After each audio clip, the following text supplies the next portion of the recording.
दिया और दूसरा क्या दिया कोई नहीं कोई चंद्रशेखर जी की जय, जिंदाबाद जिंदाबाद। भैया चंद्रशेखर जी के दिया तो दिया है न पूर्व के चंद पश्चिमा जी हन, मगर तो ना तो नहीं। पैसा आप लोग बिक जाते हैं, पैसा के बातें नहीं है। बहुत पूर्वक बनाइला बहुत आदमी पूर्वक बनैलो। हाँ किसको वोट देना है? शहजाद हुसैन के केतली छाप। क्या बोल रहे थे कि हम लोग इंतजार कर रहे थे? इंतजार कर रहे से कहिए से कि भाई हमारा पार्टी अभी नहीं आया। हाँ, लेकिन अब आ गया ना, आ गया ना। हाँ आ गया, अब खुश हो गया है। जिंदाबाद जिंदाबाद जिंदाबाद। सरकार करल जी अपना से जाके के चंद्रशेखर भैया जिंदाबाद। हाँ वैसी जी के वोट देवे के बा, और दूसरा के ना दिया, दूसरा कोई के वोट ना दिया। खाली चंद्रशेखर के हमनी के महादलित बनी आवाज उठावत संसद में, गरीब खाती हमनी खाती लड़त नहीं। कोई नेता बा कि मरत बा कि जियत बा। 10,000 रुपया देवे से का बा? हां घर पीछे एक गुंडो कर रही तब ना कैसन वो बात नहीं के। मोदी एक समय के बात रहे कि थरिया ठोकवा के आ सारा आदमी के बुर्बक बना देनी आ घर घर पीछे मोमबत्ती लगा के द्वार पर टंगवा देनी। तो अब हमनी के जानता बानी जब बुर्बक नहीं खिंजा, अब हमनियों के थरिया में खाए के माने तनी कुछ ज्ञान खुले लगल कि कैसन थरिया में खाए के चाही।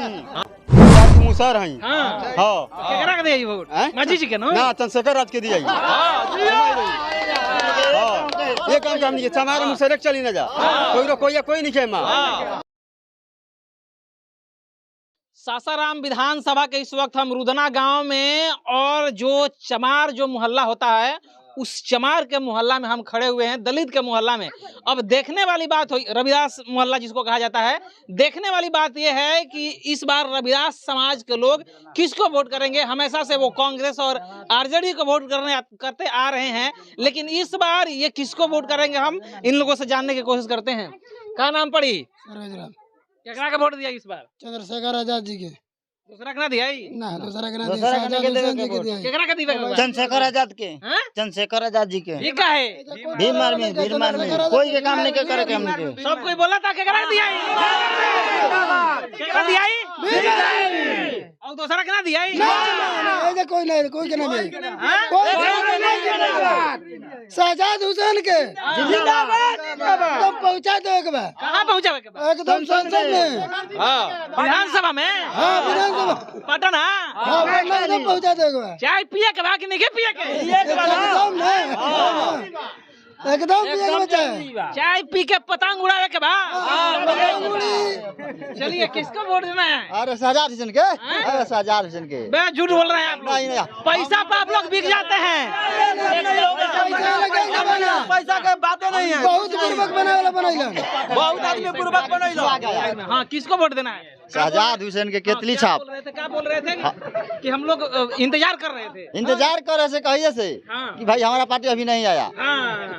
लेकिन अब आ गया ना। आ गया ना। हाँ आ गया, अब खुश हो गया है। जिंदाबाद जिंदाबाद जिंदाबाद। चंद्रशेखर भैया जिंदाबाद। जिंदाबाद जिंदाबाद। ओवैसी साहब जिंदाबाद। जिंदाबाद। चंद्रशेखर आजाद के वोट दिया ही? हाँ दिया ही। हाँ लालू यादव के ना दिया ही? नहीं, ये सब कोई नहीं आएगा। हम लोग के बीच में कोई नहीं है। इतना दिन हम लोग इन्हीं के इंतजार कर रहे थे। हमने को वोट दिया था, लेकिन अंकिदान जय सब चंद्रशेखर आजाद ओवैसी जी के जय, शहजाद हुसैन जी के प्रचार करल जी अपना से जाके चंद्रशेखर भैया जिंदाबाद। हाँ वैसी जी के वोट देवे के बा, और दूसरा के ना दिया? दूसरा कोई के वोट ना दिया। खाली चंद्रशेखर के। हमनी के महादलित बनी आवाज उठावत संसद में, गरीब खाती हमनी खाती लड़त नहीं। कोई नेता बा कि मरत बा कि जियत बा। 10,000 रुपया देवे से का बा? हां घर पीछे एक गुंडो कर रही तब ना कैसन वो बात नहीं के। हां ये नहीं। नरेंद्र मोदी जी 10,000 रुपया देनी महिला के कि माने सुखी शांति रही।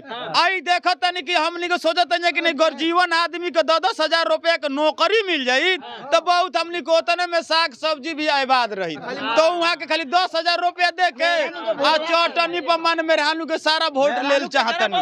तो मेहरानू हमनी के बल पर बाड़ी और नरेंद्र मोदी पर बल पर वहाँ के नहीं की। जय भीम जी तो जय भीम जी।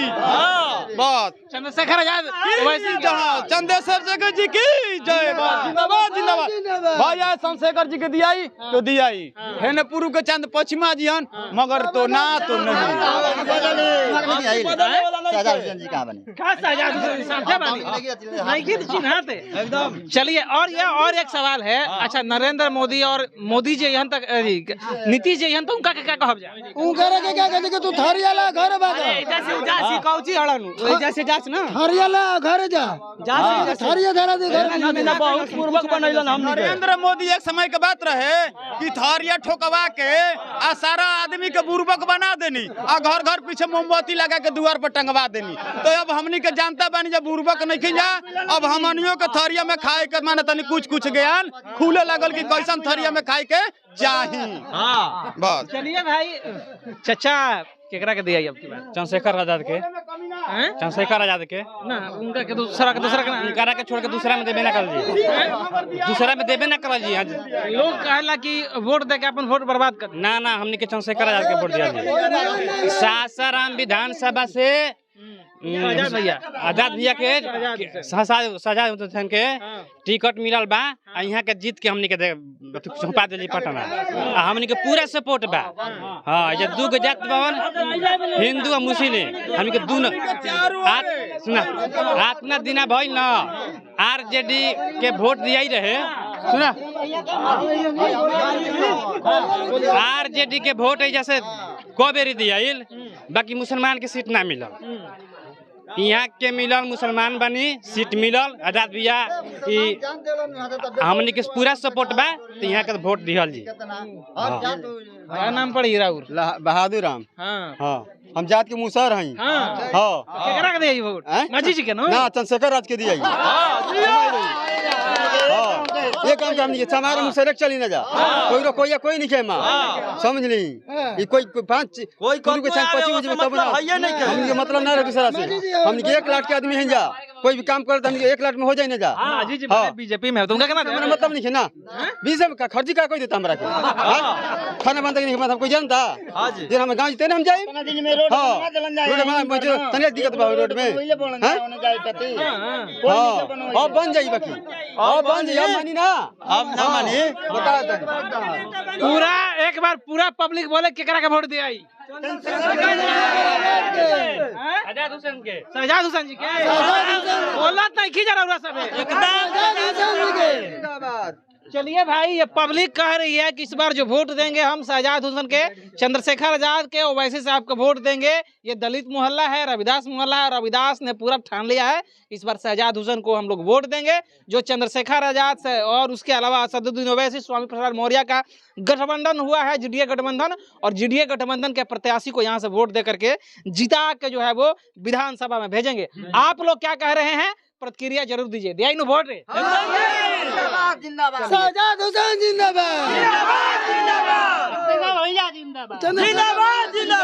चलिए आप लोग क्या कह रहे हैं? प्रतिक्रिया जरूर दीजिए। बहुत बहुत धन्यवाद।